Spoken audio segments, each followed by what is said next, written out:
Ladies and gentlemen, brothers and sisters, friends, enemies and comrades, I hope you're doing well. This is Ken the Revolutionary for another quick session. I'm not going to hold you up. I know you got stuff to do. It's Sunday. You're probably doing Christmas shopping, or you're just leaving church, or you're just done watching the Premier League, whatever the case. Karibuni sana.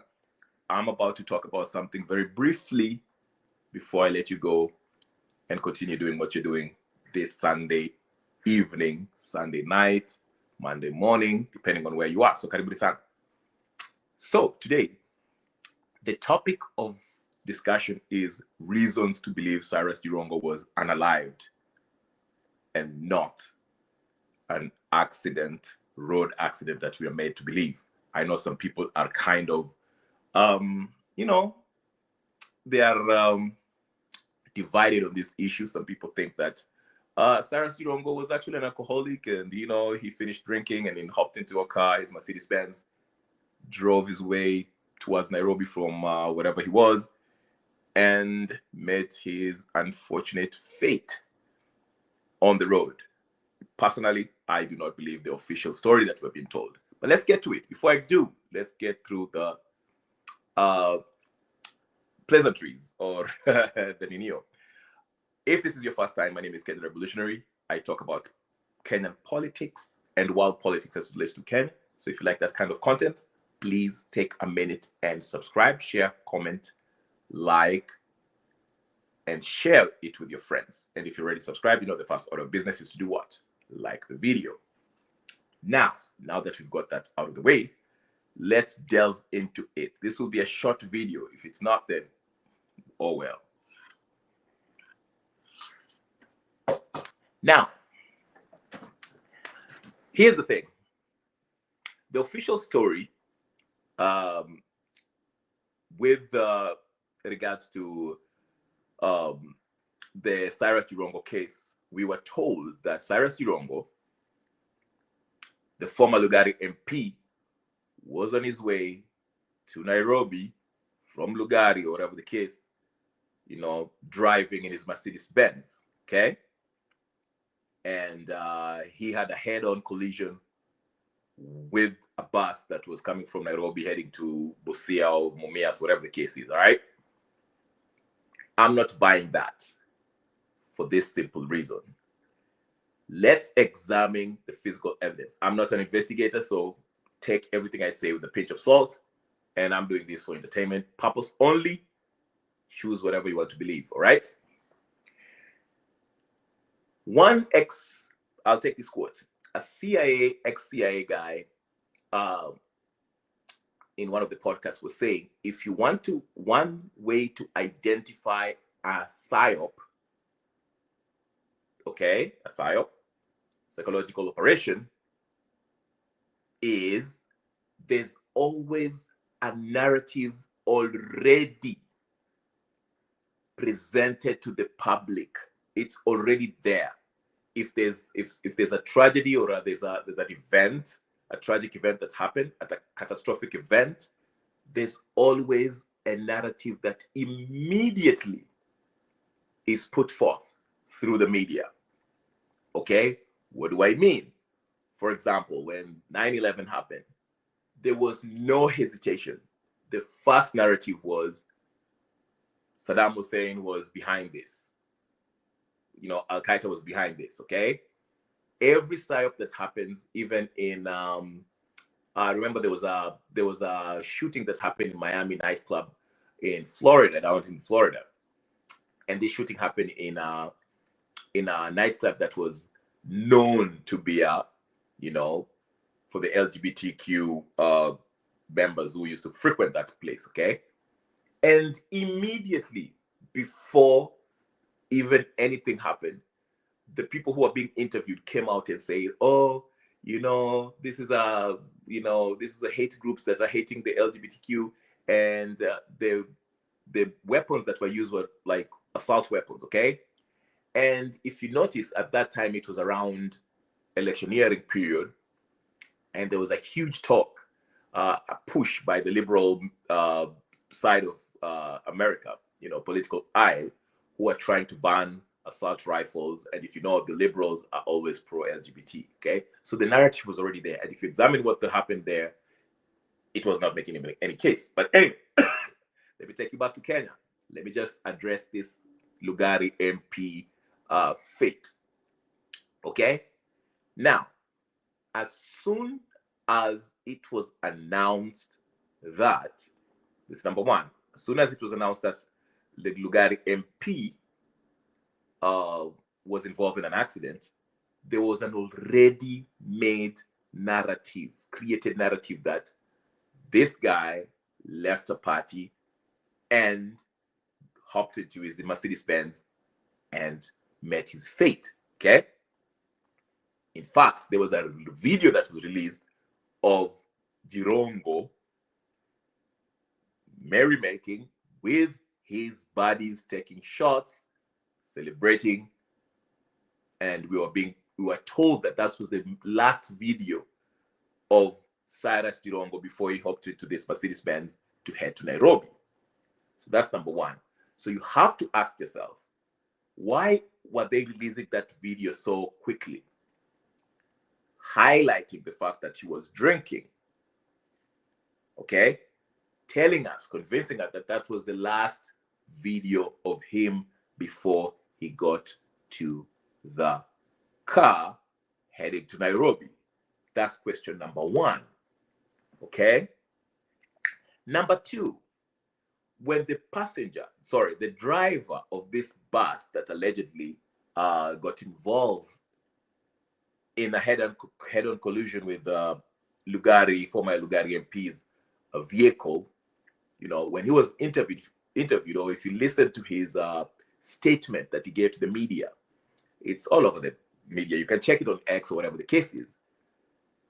You will see that he emphasizes something that I think caught my, at first it didn't, but I listened to him one more time, and he made it very clear that Cyrus Jirongo was coming from a gas station and was sped off, okay? Got into the road. Since his lane was, there was traffic on his lane, he decided to hop on the oncoming lane, and that's where the head-on collision happened. Now, that's not what caught my attention. I will interrogate that statement at later time. But what really caught my attention is the fact that the driver highlighted the emphasis on the safety of the 65 passengers that he was carrying. He said that, I saw him coming from the gas station, hopped on his lane, but he found that his lane was actually, there was traffic, and he got into the oncoming traffic, okay? And that's how we knew. And as a driver, I had to care about the 65 passengers that I had on board. So there was no way I was going to stand. I mean, I tried to stop, but he could not stop. So boom, it happened. Now, that's a very clever statement by this driver, because the point of mentioning the 65 passengers that he had on board, he wants to make the viewer, the unsuspecting viewers, wananchi who are keen to listen to this case, to make them understand that he tried everything not to crash, and his sole responsibility was to save the lives of these 65 passengers that he had on board. So to him, if the worst comes to the worst, he was going to do anything. He'd rather, I'm not saying that is what he's saying, but basically he's saying, which rightfully so, he was willing to do anything to save the lives of the 65 passengers they had on board. Now, notice, what's his name? The former governor, Sonko, also came in and made a video mentioning the same thing. He was like, hey, listen, the driver was right. I'm standing with him. If he gets arrested, I will bail him out because he did the right thing. He was to save the 65 passengers that he had on board. So, too bad. nani alikuwa nakunywa, and he got into an accident. Now, my question will be this, okay? Why are people so convinced that Cyrus Jirongo was drunk? We haven't had anything from the autopsy that the coroner hasn't told us that, he found some alcoholic, beverage in his system. It hasn't even, this driver hasn't even been interrogated by the police yet. He hasn't even given a police lineal, at least as of now. I haven't had anything yet. Maybe he has been interrogated, in the past 24 hours. I don't know. But the police hasn't publicly told us that they've interviewed the driver and, had the statement. Okay. This guy just talked to the media. Okay. And the coroner hasn't come out and told us, the pathologist, whatever the case is, hasn't come out and told us that, hey, listen, I found this level of alcohol in Jirongo's system. But all of a sudden, people have made up their mind that Jirongo was actually drunk. What I'm trying to tell you is that the psychological game that is being played here is to not in any way suspect this driver, okay? Because to me, listen, if an accident happened between two vehicles, okay, the bus and the Mercedes-Benz, okay, everybody's a suspect, okay? If I'm the police, I'm coming to carry out an investigation, everybody's a suspect because I'm trying to ascertain the truth as to who was responsible for this accident. Okay? Now, everybody is presumed innocent until proven guilty. Okay? So if I'm coming in as an investigator, okay, objectively looking at this issue, I can't come out presuming based on a video that was posted online of Jirongo drinking. I don't even know if that video was shot 3 months ago, 1 year ago, whatever the case is. Good year, Karibu Sana. I see you. Happy New Year. I'm still alive. Nice seeing you. Hit the like button. Okay. So if I'm entering into an investigation or a scene of this vehicle, whatever, this accident between two parties, okay, the bus and the Mercedes-Benz, and of course the Mercedes-Benz driver lost his life, okay, I have to look to see, investigate, to see what is the cause of the death. Of course, they're going to examine his body, okay, see what really killed him, okay. Did he die because of the impact from the bus with Mercedes-Benz? Did he had alcohol in his system? Was he alone?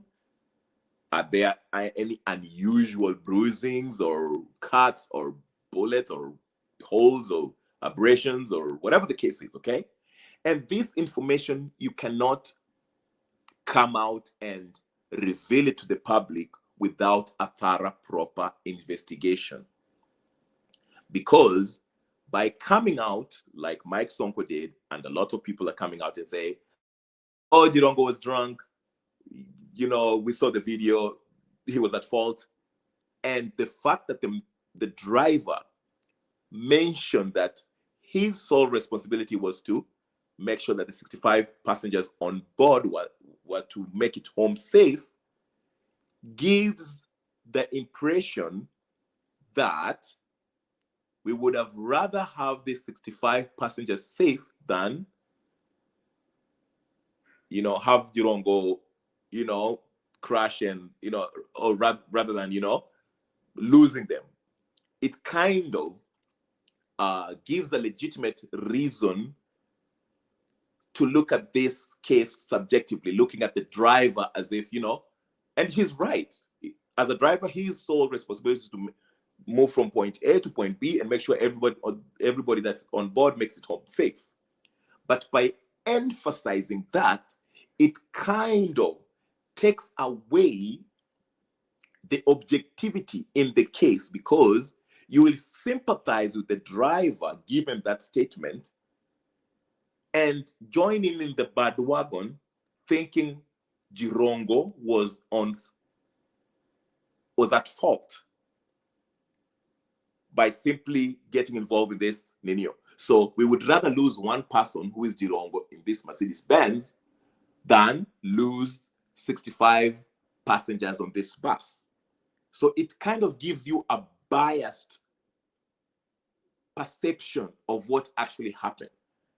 Okay? So when you're looking at this, you'll be like, you know what? He has a point.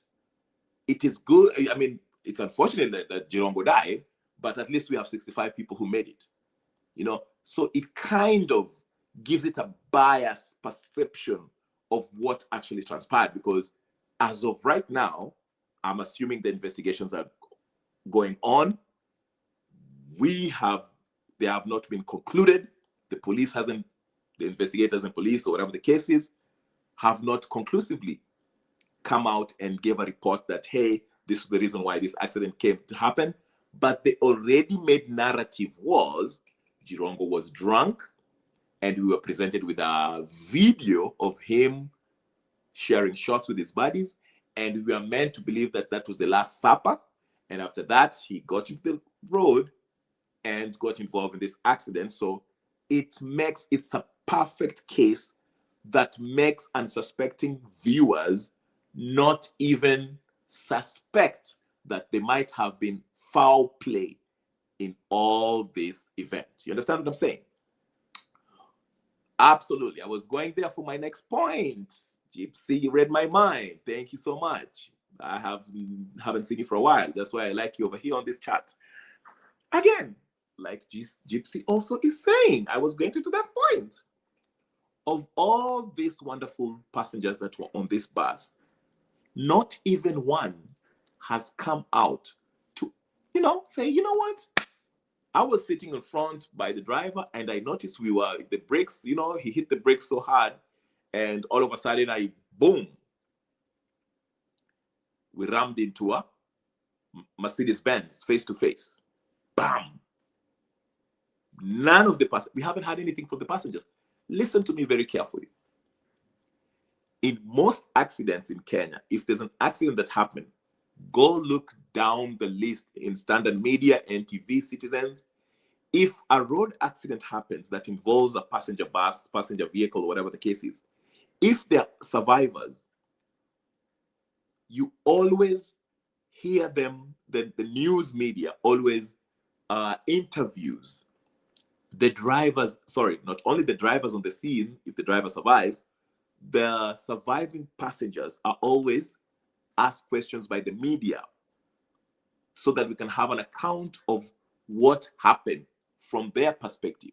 They always ask them, hey, what happened? And you always hear the passengers come out, mimi nilikuwa nalala, alafu nikasikia boom, nikaangalia, nikaona ni gari Mercedes iko hapo, or nilikuwa nimekaa hivi nikaona kama gari na yumba yumba, alafu tukaona gari nyingine ya Mercedes imetoka upande mwingine, boom, tukagongana nayo. See what I'm saying? Go look at the news clips of old.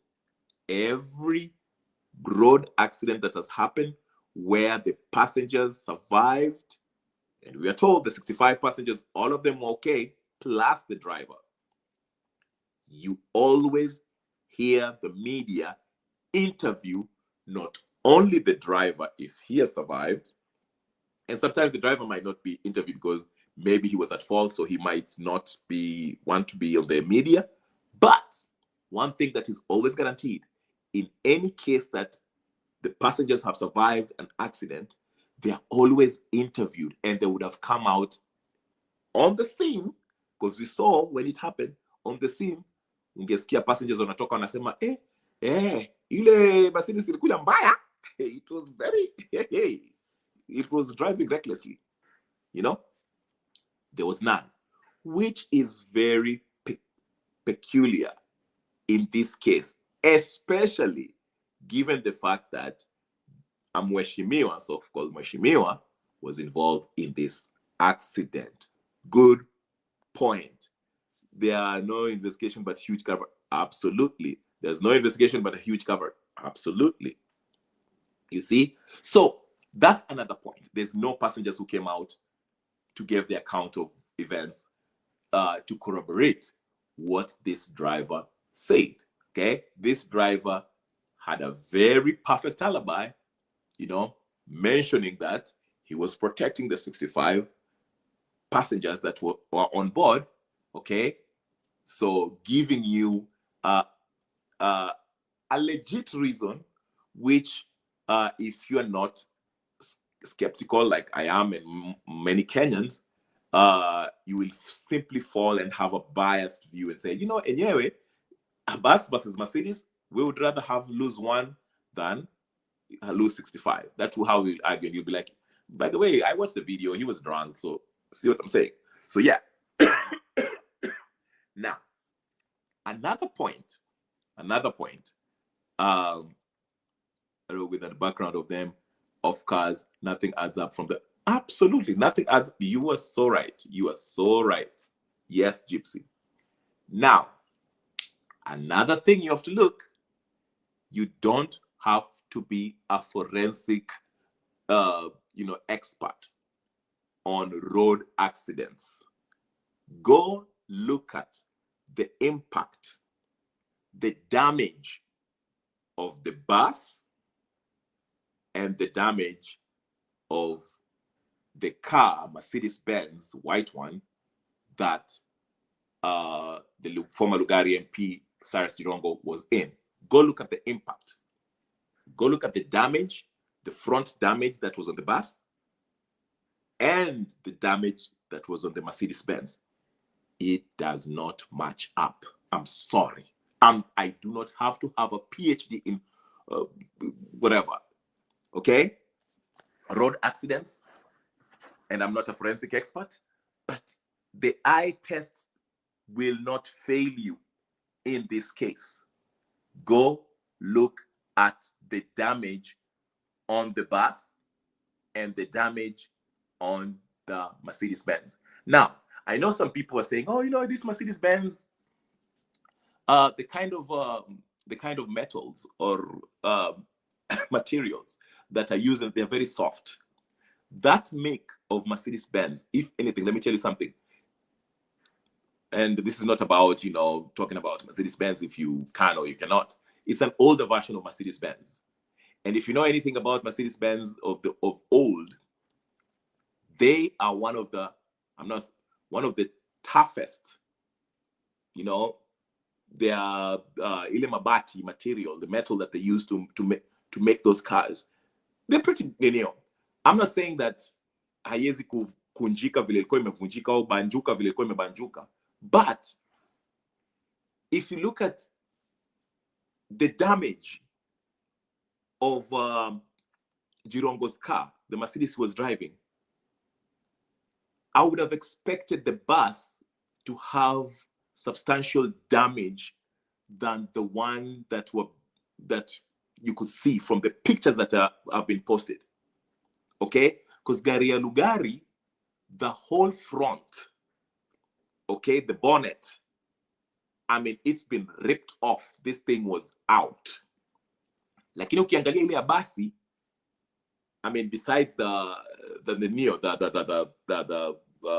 what do you call it? The bumper and maybe the light, that's it. It does not make sense. It does not match up. It's almost like hiyo basi kama ilikuwa imemgonga, ilimgonga na ikan. Listen, the only way it will make sense ni kama hiyo basi imemgonga na ikapanda juu ya hiyo Mercedes. And even that does not make sense. So use your eye test, go look at the damage in or on the bus that was involved with Jirongo's car, and compare it with the damage on Mercedes-Benz that Jirongo was driving. It does not match up at all. It does not. It just doesn't match up. I'm sorry. Okay? So go look at that. That's another thing. And by the way, I want to make this very clear. I can see some people, and I know some people are making cases for, this driver. It's fine. I'm not saying the driver is guilty. I'm not saying Jirongo wasn't drunk, because the fact is, I have no idea. But I am skeptical of the official story that we're being told. There's more questions than answers that we are that you can see based on the information we're being.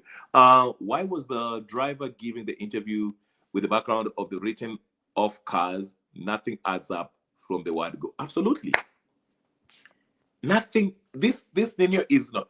Now, so one thing to make clear, I saw some people are posting and they're saying, oh, why are some people praising or tetearing Jirongo? Jirongo was corrupt. Jirongo, has been involved in corruption. That's not the point. And no one is up here saying that Jirongo was a wonderful person. We are not here supporting Jirongo. We're not here, we are not taking sides. We are just skeptical of the official story that we are being told.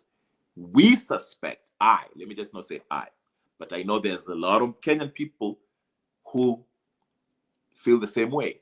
We strongly feel Jirongo was UnAlived. This was most likely a political assassination. Number 3, I mentioned. Okay, number 3 or number 4, I don't even know what number I'm on. How is it that Jirongo was driving by himself from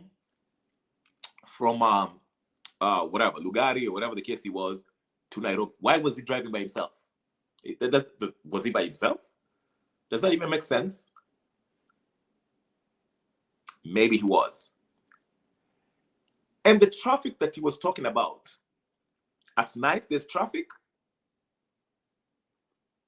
Okay, maybe I don't know. Maybe that's a busy road. Maybe usiku kulikuwa na mtu gari imeharibika hapo. These are questions that I'm just asking. Can we have a video footage of actually Jirongo coming from that gas station? A lot of gas stations, petrol station, gas station, whatever you want to call it, always have video footage. We can get it. Or we don't. We don't have some. Caleb Hamish was right to ask for an independent investigation, not the government. Absolutely.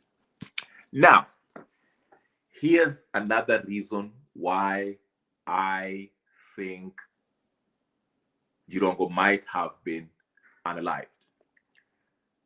What he said, mentioned on Alpha House when he was being interviewed with Sifuna. Remember, I told you, he said he was writing a book, he's working on it, and he said he's not going to release it, but he's going to release it at the right time.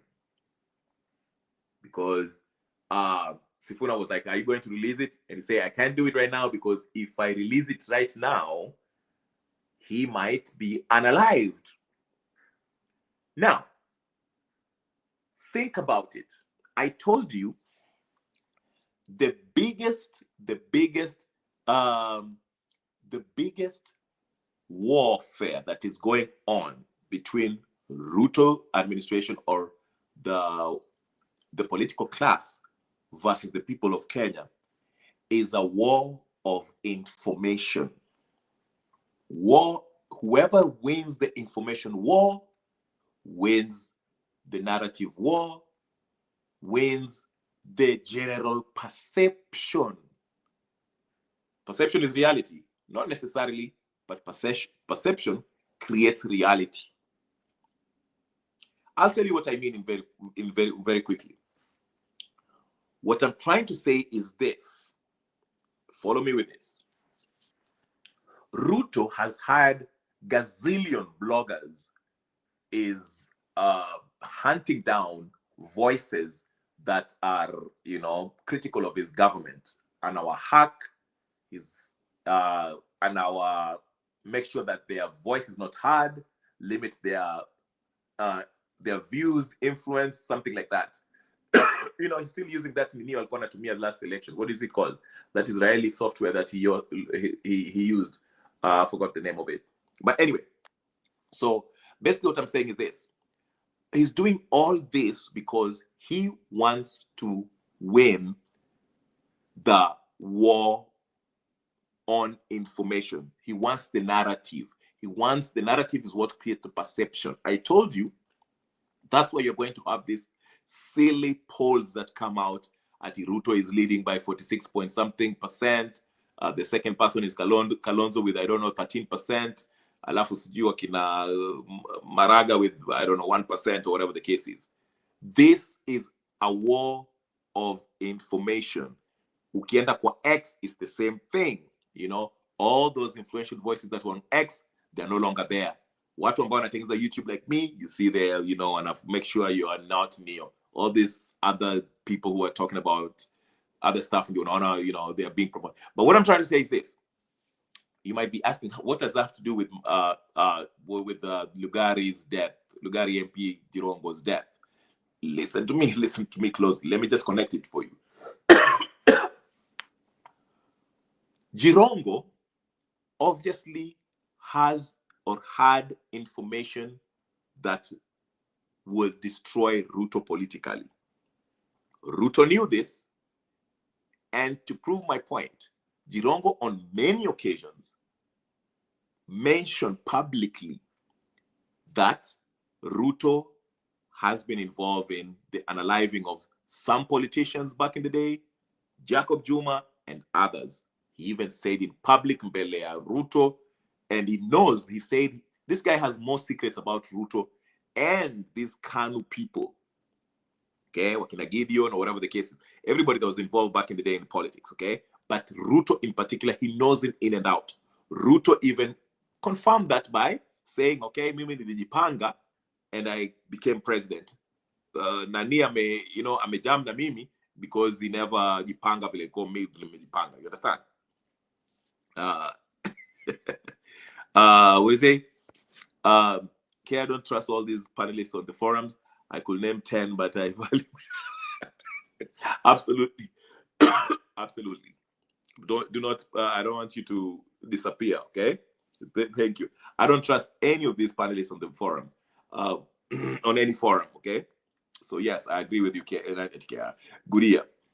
But listen to me. This is how I'll connect Jirongo and Jirongo's death and the war on information. Now listen to me. Jirongo, I suspect, this is my suspicion, okay?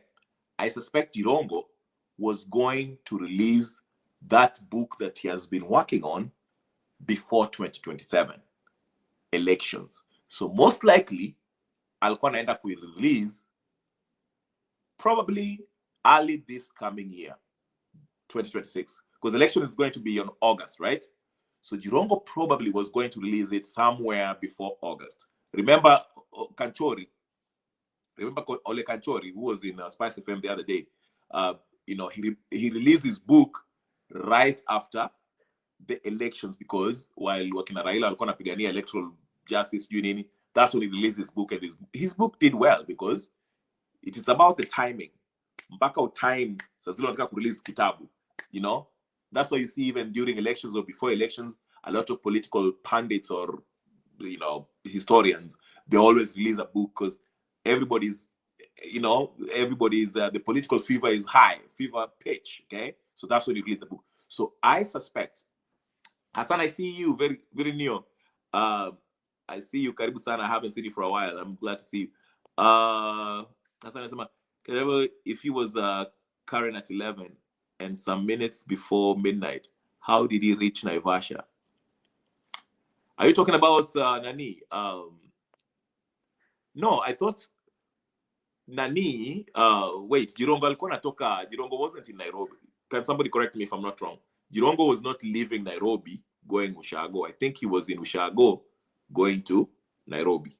If I'm not wrong, that's how I understand it. Unaweza kunininio. Unaweza. Kim, also I see you. Please take a moment to like this video, please. Jirongo himself said Kasongo never forget or forget. Yes, you're right. Jirongo said that.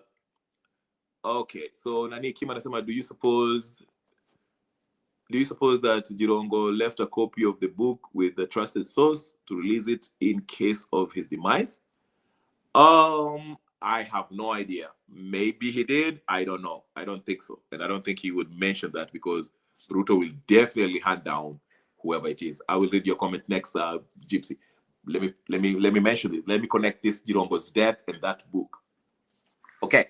So like I was saying, Jirongo had some info. He had some tea, some dirt on William Samoei Ruto, and Ruto knows that. That's why Jirongo said in that program, akasema, if I release this book now, watu watanimaliza, wataniua. Okay? But alisema nini? I will release it at the right time. What time would be the best time to release a book? Right before elections, right? And that information, especially if it's really damaging information, it can affect Ruto's war on information, the information war. Because as it stands, Ruto is definitely not winning, okay? But he is flooding any source of information, whether it's through social media, Gideri media, the mainstream media, and I flood with pro-Ruto, pro-government, pro-political class narrative. Or we are making gains, I'm popular, I'm going to win this, I'm going to move this country into a first world country. You see, I'm making changes. I end up at 1.6 billion to talk about the Trump administration to help the healthcare system. I'm fixing my mayor. All that rubbish he was talking about in Jamhuri Day, during Jamhuri Day, okay? So that's the kind of, that's the information that he's trying to pump out there, that he's actually doing so well, that the economy will turn around. He will move Kenya into a first world, which is a bunch of nonsense. We all know that it's nonsense. But it is not about, see, the thing is, in this information war, it is not about the truth. Okay? You don't have to be saying things that are truthful. It's about convincing enough people to believe your bull crap. Okay? So you have to flood it. Nakumbuka what Hitler said. If you keep on telling people a lie for a long time, when I pump up a lie for a long time, people will start believing it. So there's a barrage of this propaganda from Ruto that he is actually making gains, the economy has flipped, he's actually doing well, politically he's strong, he has strong support from Nyanza, Coast, Northeastern, Wapi. But the truth is, he's actually unpopular. Okay? But it's not about the truth. It's about creating the perception that is actually popular. Okay? So, if Jirongo drops a bombshell right before elections, because we don't know what's in that book, and like I said, if there's anybody who knows Ruto in and out and has some real dirt on Ruto, it's Jirongo. So what if Jirongo, and I'm using this for example, okay? Let me use this for an example. What if Jirongo comes out and says that in 1992, or while we were working with Ruto and Moi, we were planning on getting rid of Raila Odinga because we looked at Raila Odinga as a threat, or we were trying to get rid of Kibaki, because he was a threat. See, if he comes out with something like that, and people will believe Nani, will believe him because these guys actually work together, and they've both confirmed that they work. I mean, we all know they work together. This can affect Ruto's support in Nyanza. Already, his support in Nyanza is I don't think he's that popular. Gladys Wanga, Oburu, and this ODM hang-ons, okay? That are creating this perception that tuko na Ruto 2027, tuko na Ruto, tuna support Ruto, Nyanza is with Ruto. But on the ground, I don't think that's the case. And I don't think he will have that much support. Okay? I'm not saying the Nyanza people will vote for opposition necessarily, but I don't think they will be voting overwhelmingly for Ruto. But I'm just giving an example. If in that so-called book by Jirongo came out and revealed that at one point they were planning on taking out Raila Odinga or someone who is influential, okay? See, that kind of bombshell can change perception. It can totally flip people who are already not so excited about Ruto's re-election. Understand what I'm saying? So it can be a political blow on Ruto's war on information. So imagine Jirongo Getoka then start having a book tour around Kenya, talking about Ruto, what they were planning, what they were doing, and how Ruto operates. Because listen, Jirongo publicly said that Ruto was behind Jacob Juma's death. Making such an astounding statement, if it was a lie, I'm not saying it's the truth, but if it's a lie, Ruto can get a lawyer and have this guy taken to court for defamation. But nothing like that. Nobody took him to court for saying that. And these are sworn enemies. So what I'm trying to say is Ruto understand that Jirongo knew too much about him. Too much. And in case this book was to be released, it could bring down his whole propaganda machine, will not hold up with the people of Kenya. So, after that Alpha House interview with Sifuna, once he knew that Jirongo is planning on releasing the book, and you never know, maybe Walkwana, they were already had intel on him, monitoring his gadgets, looking at information. Maybe walipata through their Ninio, through their hacking devices and all that stuff, monitoring devices. Maybe they got wind that Jirongo was planning on releasing this book anytime soon, and they cannot let that book come out and expose Ruto and his minion and maybe some more powerful people in the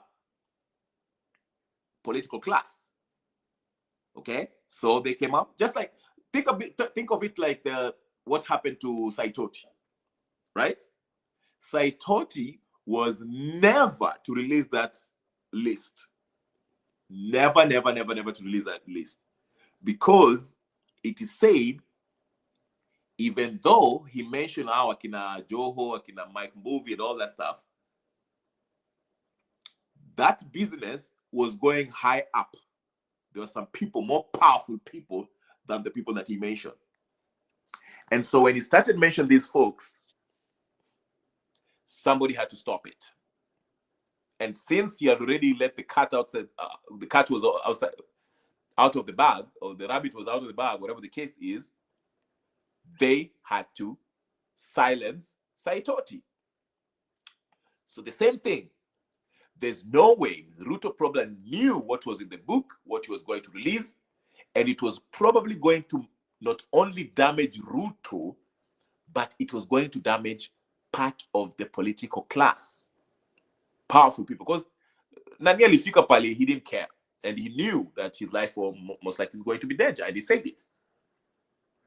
So it was going to destroy the whole propaganda machine that probably will cause irreparable damage to the political class. Okay? You know, there's some information that ikikuwa released, it can bring down a government. What wanaweza kuona kwa streets? For example, what if, let's say, for example, let me just use this for example. What if there's a part of somebody in a CID of NIS, or one of the people who are people in the inner circle were Ruto right now. Let's say wakosane na Ruto, and they came out and were talking, and they released a book saying that, implicating Ruto with evidence that Ruto actually was involved in Raila's death. Can you imagine what that information can do to the people? That is enough to cause a riot. You see what I'm saying? So it is that kind of information that maybe, just like, you know, the information Saitoti was going to release, which he released part of it. He said, hey, I'll name names and whatever the case is. And there's some people who are more powerful up than the ranks. How would you feel if that information, they had to get Saitoti out of here? So the same thing. Let me read your comments real quick. So you are saying, oh, okay. The family has given statement. He was in Karen at a party said to be rectangular place. Ooh. So he was actually leaving Nairobi, heading to somewhere else. Okay, I can't read the comments. I don't know what's going on. Oh, okay, yeah. Goodyear is telling me he was in village going to Nairobi. That's how I understood it. He was in the village going to Nairobi. So alikuwa Karen tena. Can we get an inio? It was. I'll ask one more time. Was hold on. Was Jirongo in Nairobi heading to the village, or was he in the village heading to Nairobi? Because I thought he was heading to the village. That's what I thought. Let me see.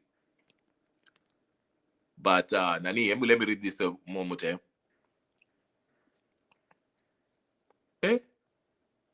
Bungoja. Nyinyi mnafanya. I'll read this one more time. Ati, the family has given statement he was in Karen at a party, said to be with Wetangula's place. That's what I'm reading. Ooh, okay. Then he left there, heading to his house. That drinking TikTok video was months ago. Oh, wololo ya ye, wololo. So that drinking TikTok video was months ago. Cover up is high in Kenya. Ooh, this is getting tasty. Okay. Then Gui anasema nope, alikuwa Nairobi Karen kwa Wetangula wakiwa party, statement from family, angalia NTV. Aya. You know, I have to do my homework then. Vile alifika Naivasha tena ndio haijulikani. Okay. Hey. I think he left at the very least a manuscript of the book with someone. Jirongo knew Ruto more than any of us and will have suspected that Ruto will try to make an attempt on his life. Probably. If I add 1 + 1 now, believe Raila death was not normal. Yeah. Check NTV News. Okay. We'll check NTV. Angalia NTV News at 7 p.m. today. Oh, okay. So,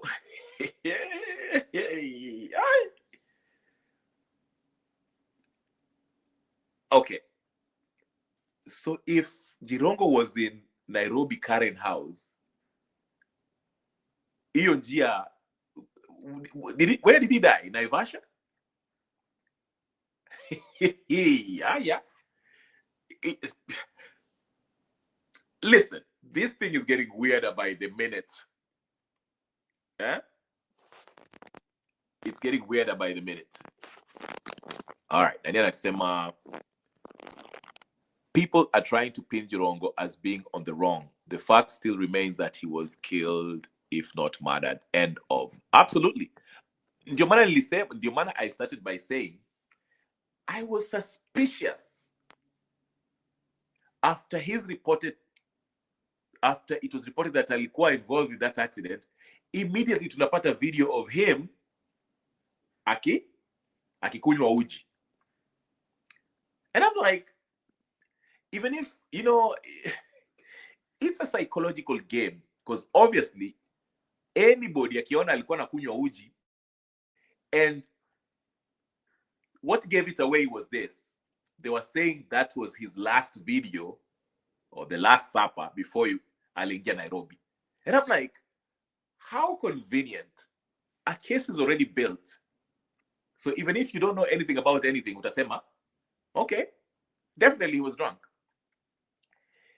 And to be fair, or not to be fair, not to mention, Boniface Mwangi, who's a NIS government agent, highlighted a story back in 2020, where somebody, one of those people who always reach out to Boniface Mwangi, somebody reached out to him and say that Jirongo was involved in an accident with Boda Boda Ninio. Yeah, okay. So, okay. Shemaya is telling me, Naivasha at 3 a.m. How long is it from Nairobi to Naivasha? I don't remember. It's been a while. And Nairobi to Naivasha, it's not far. Let me not say that. I don't remember. Can people, somebody tell me?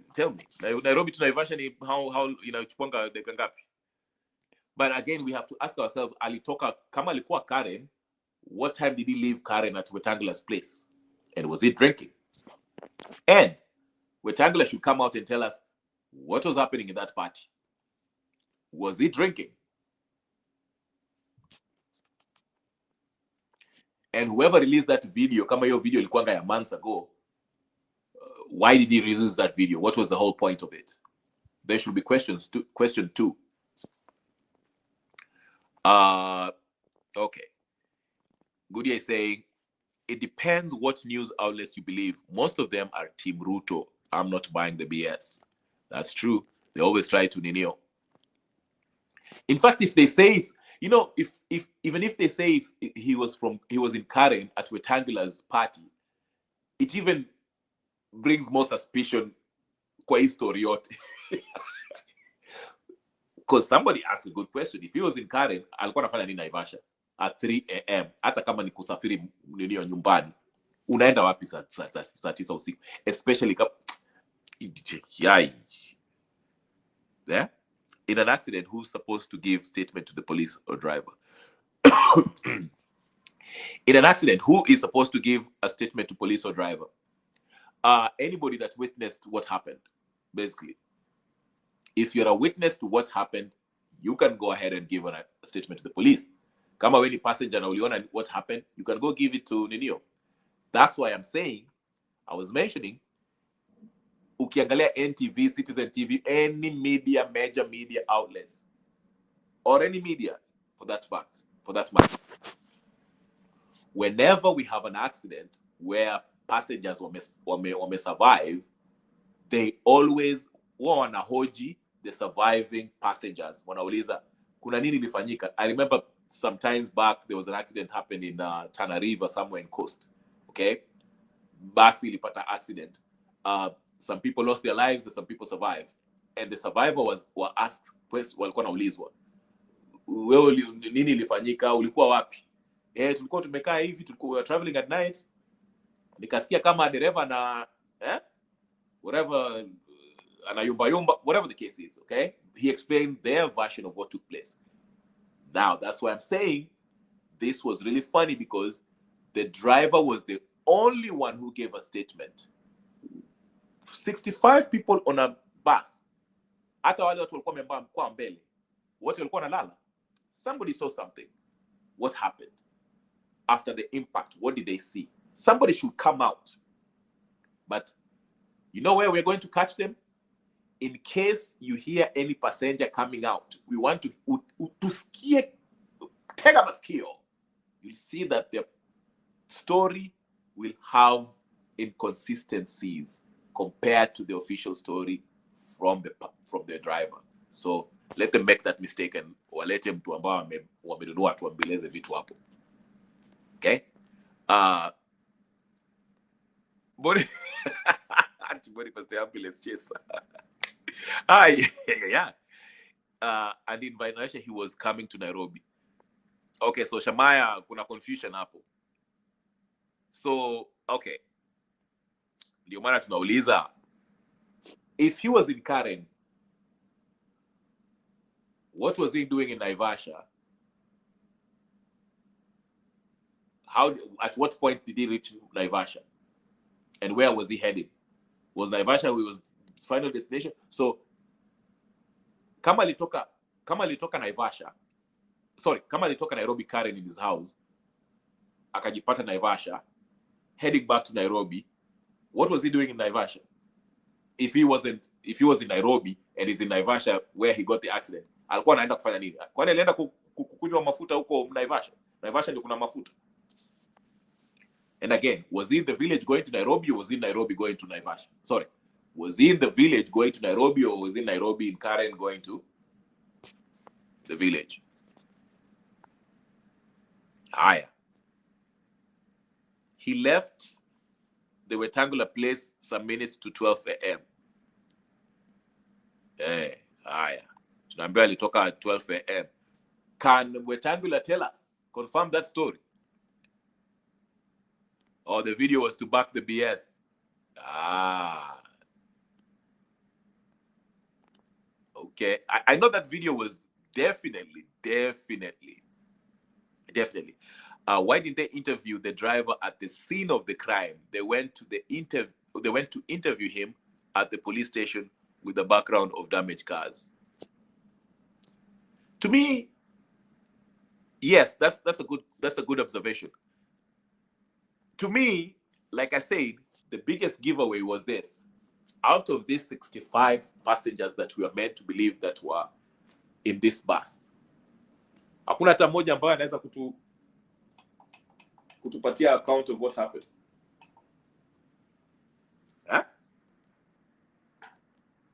That's what I want to know. Out of these 65 passengers, out of 65, hakuna hata mtu mmoja, one. Mtu mmoja aseme tu mimi nilikuwa nimekaa hata huko backbencher.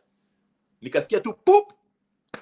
Nikatoka kwa gari. Kulikuwa na baridi, nilikuwa sijui nini linafanyika. Nikaangalia hivi nikaona gari Mercedes ndio hiyo imebondeka. Wamama hapo wakaanza kupiga nduru. Sasa mimi nikachukua blanketi, nikaenda niangalie kama mtu ambaye alikuwa kwa hiyo passenger anasikia vizuri ama ako hai ama nini. Or listen to kama mama fulani. Mimi nilikuwa nimekaa hapo katikati, nilikuwa nimeanza kulala hivi, nikasikia tu pop. Alafu watu wakaanza kupiga nduru. Nikatoka, nikaangalia.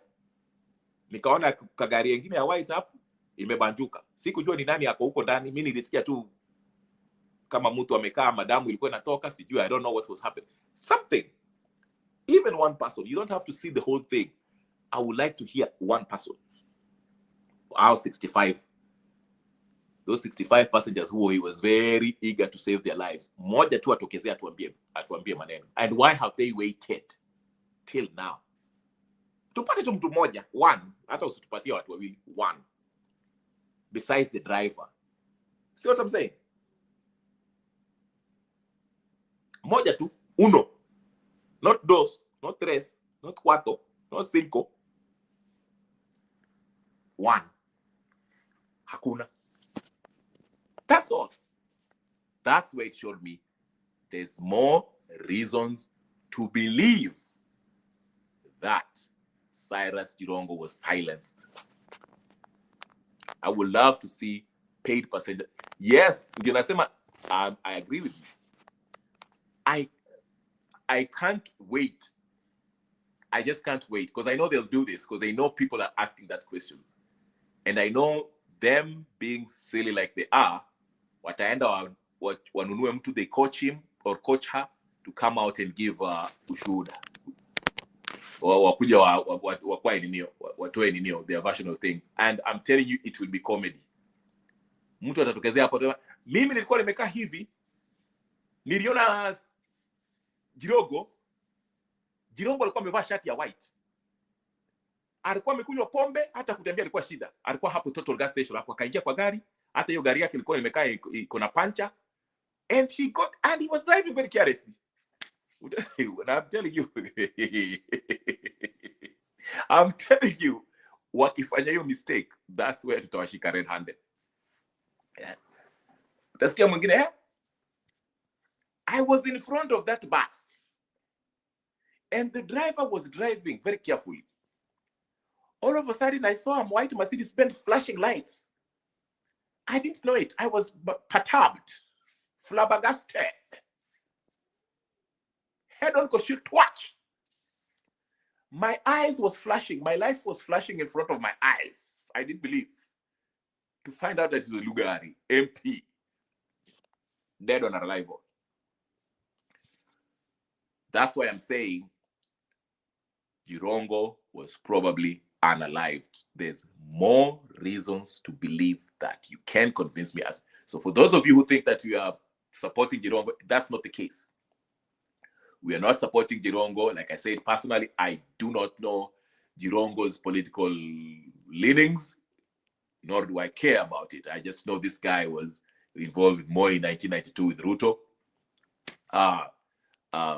And I'm not taking the side of the bus driver either, because I have no idea what happened. All I can say is that there's a lot of inconsistencies, not inconsistencies, but let me just say this. There's a lot of reasons, questions that left unanswered. Like one, we are told there were 65 passengers.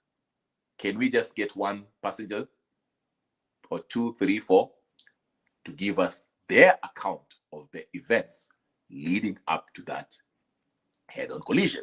2, look at the impact, the damage caused on that Mercedes-Benz, and examine the damage that was caused on that bus. It does not match up. The bus was barely scratched. I mean, besides the bumper and maybe a light here and there. Yeah. But Jirongo's car was totaled. I'm talking about totaled. Okay? And based on that, if they were in high speed, both of them were in high speed, regardless of whether this bus was made of, I don't know what, there would have been more damage that you can kind of see, correlate to the car damage caused in the Mercedes-Benz. Hata kama hiyo Mercedes-Benz is made of plastic, the impact, considering the speed at which both cars were traveling, I don't know, I wasn't there, but I expected the bus would have been more damaged if you compare it to the kind of damage that was caused, that happened to that Mercedes-Benz. Okay? Like I say, we need an interview. Passengers, right? So, anyway, Shemaiah say, the stolen votes, nothing happened. Corrupt Supreme Court ruling on elections, nothing happened. Killed Luo in 2023, nothing happened. Kam Gen Z, nothing. Ugola, nothing. They went for Baba, still nothing. Absolutely. Absolutely. That's why I mentioned, I reached a point where, because I personally believe in popular revolution. But in Kenya, it will have to take a stronger person who has enough ammunition, arms to take out Ruto. Now, we can hope for the military, but I don't think historically Kenya, the military does not interfere. Since 1982, people land there. Moi land is less than least. Okay? And the fact that Ruto land from September 24, 2025, where we were told the military stepped in or was going to take on power if Raila was to be believed.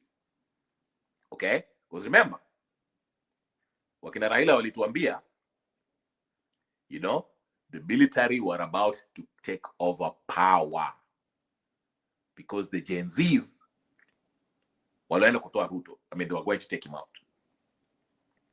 Now, if the military was to take over power, were they going to take out power to reinstall Ruto, or the military were going to take out power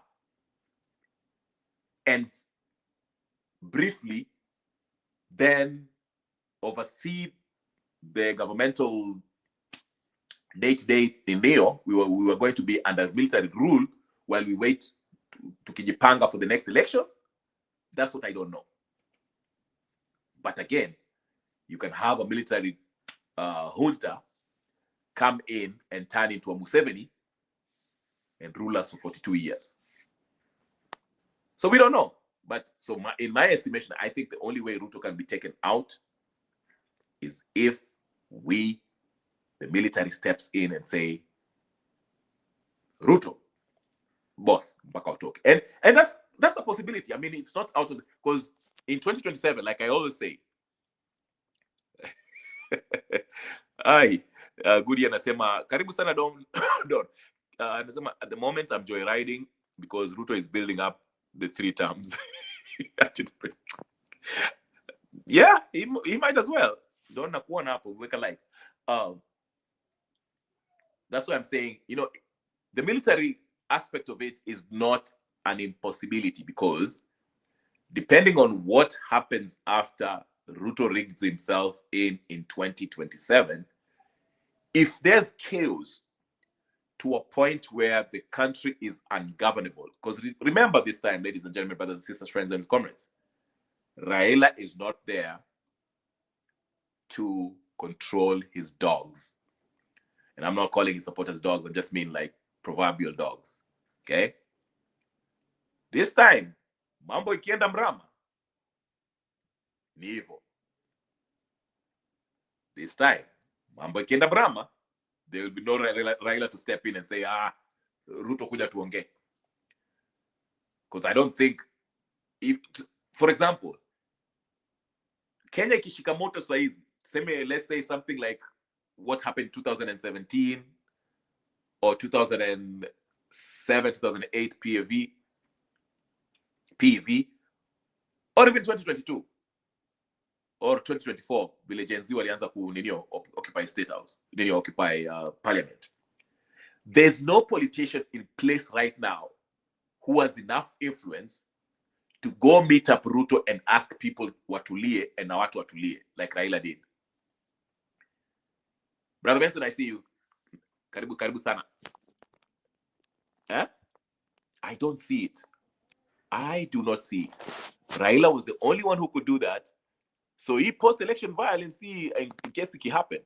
I don't know how we are going to be. That's why sometimes I just stay away of politics and watch Netflix, because Kenyans are suffering ya ukweli, but they don't want to stand up na mafala wengine eti tuko blood-based. Absolutely. Hata hawa watu wako blood-based, they're not happy. I mean, who is the blood-based? Working our anger. So what I'm trying to say is this. In case we have a post-election violence,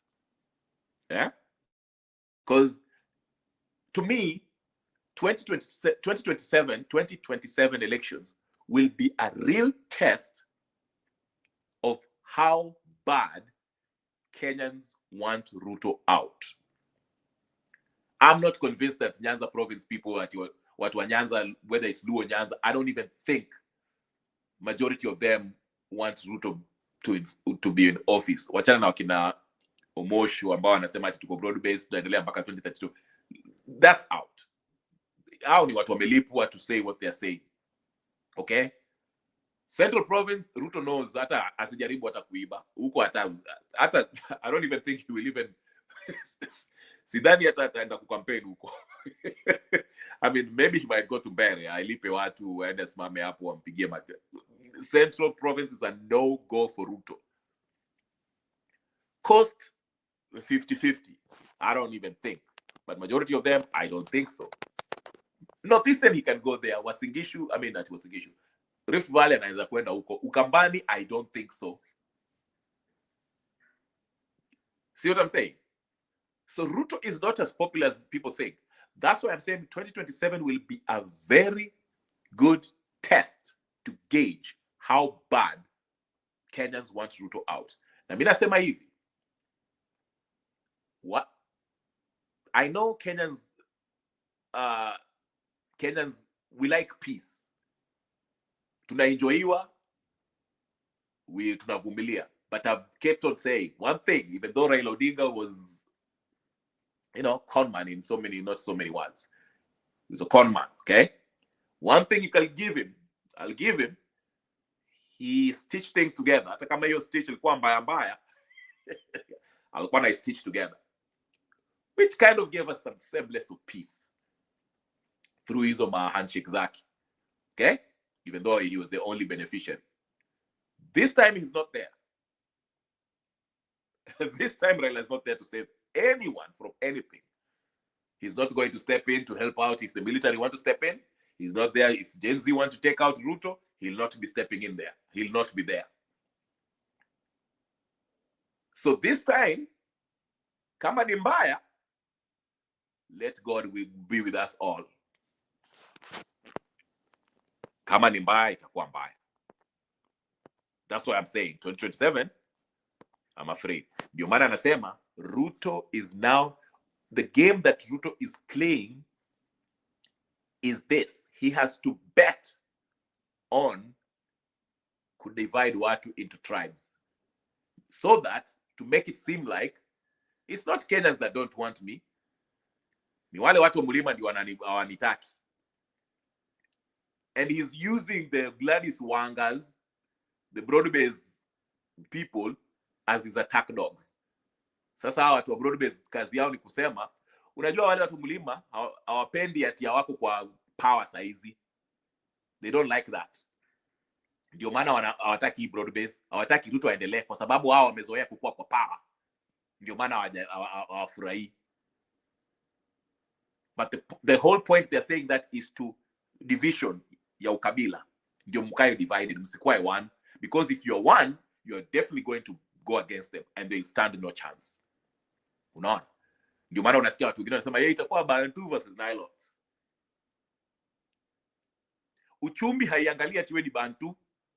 Uchumi haiangalia ati wewe ni Mluo, wewe ni Mkikuyu, wewe ni sijui Mluya. Uchumi inachapa nyote sawa. Pibi nyote. Kaba. Unasikia? He doesn't discriminate. We are all suffering. Unaona? But that's the game. So, mtu kama Gachagua is put there to confirm and to deepen the division that we have. That is his job. Msifiri ati Gachagua ati anasimama hapo ati anafinya, inject. No, he's not injecting anything. Gachagua is part of this psychological operation ya kudivide. Kwa sababu they understand. Hao watu wali, when Occupy Parliament happened, it scared the heck out of these people.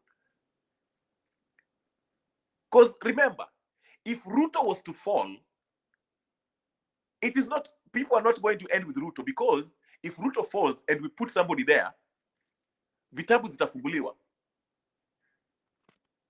Vitabu zitafunguliwa. Na tutaangalia nani aliiba wapi, na aliiba nini, nani aliuliwa wapi, na aliulinio. Na tukianza kuangalia corruption, I'm telling you, the whole political system inaenda jela. So Gachagua is playing the role to continue the division. Ndio maana unaona Gachagua anasema vitu anasema na hashikwi. Anaenda anajipiga tia gas huko alafu anasema ni Ruto, because the division has to be there. The division has to be maintained. Luo versus Kikuyu, Nilots versus Bantu. It has to be maintained for their survival. Kwa sababu hao watu wakishikana na waanze kuona enyewe hao watu wanatucheza. This is about Kenya, sisi watu wa hohehahe. They are in trouble. Ndio maana wanacheza hii mchezo wa broad base. Gachagua, mchezo.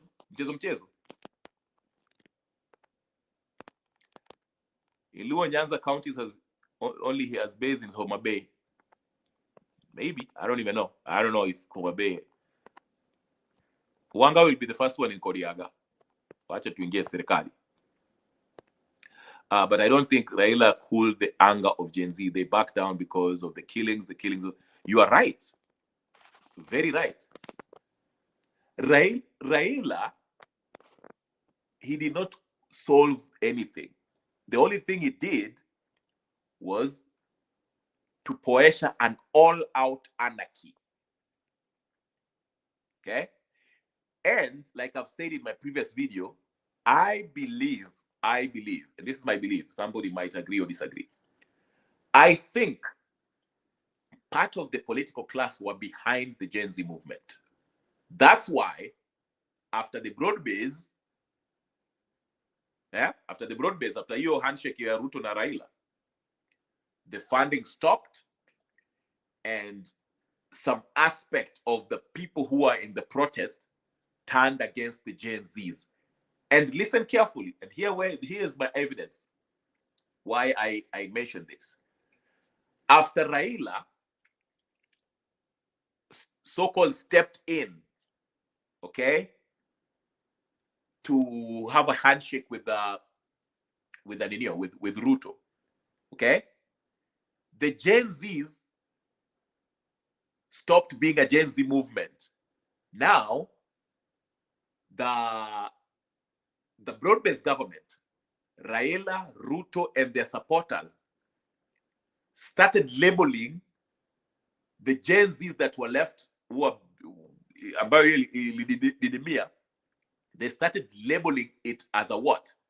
Mount Kenya uprising. Why? Why did they do that? So that to reintroduce the deep seed tribal historical division that have always existed, to weaken the movement. Ndio maana unaona akina Moshi huko dinio, wale watu wa Jakaranda wanasema sisi hatuendi maandamano, wacha hao waende maandamano, sisi tumeandamana, tumekufa. You see what I'm saying? To make it seem that the Gen Z movement is no longer a Gen Z movement. It's vijana wa Mount Kenya ndio wanapiga makelele huko. See what I'm saying? Because now they've gotten what they wanted. They were secretly, I've explained this before, they were secretly supporting the Gen Z movement, but after they got into the broad base, now they withdrew their supporters, the militant supporters, protesters, okay, who are taking part of. Because remember, I told you, keep to mention this. Remember, Okiya Mtata was telling us that wale Gen Z ambao waliingia State House, Parliament, they had access to places that there's no way they could have accessed those places if it wasn't an inside job, which tells me that somebody within the political class had a hand in this. And in my view, the Gen Z movement was hijacked, financed by the political class, a faction of the political class, to force Ruto into this broad-based handshake. Because Raila always wanted this broad-based, always wanted the handshake. We can argue Raila has been a co-president since 2008, until his death. So once he got that, he withdrew his supporters and used his supporters along with the police to come after these Gen Zs and label them Mount Kenya uprising. Sasa si ati Gen Z, hawa ni vijana wa Mount Kenya ambao wamekasirika kwa sababu ati Wajaluo wameingia serikali. You see how they played that tribal thing? So even these Gen Zs now, they are like, hey, wanaangaliana, were like, hey, kumbe ni hivi. Oh, shoot, kumbe. Yeah. That's what I'm saying. You know, yes, Gachagua is definitely a decoy. Gachagua loyalists, they are there. Yeah. Right. Let me put this. Let me read this.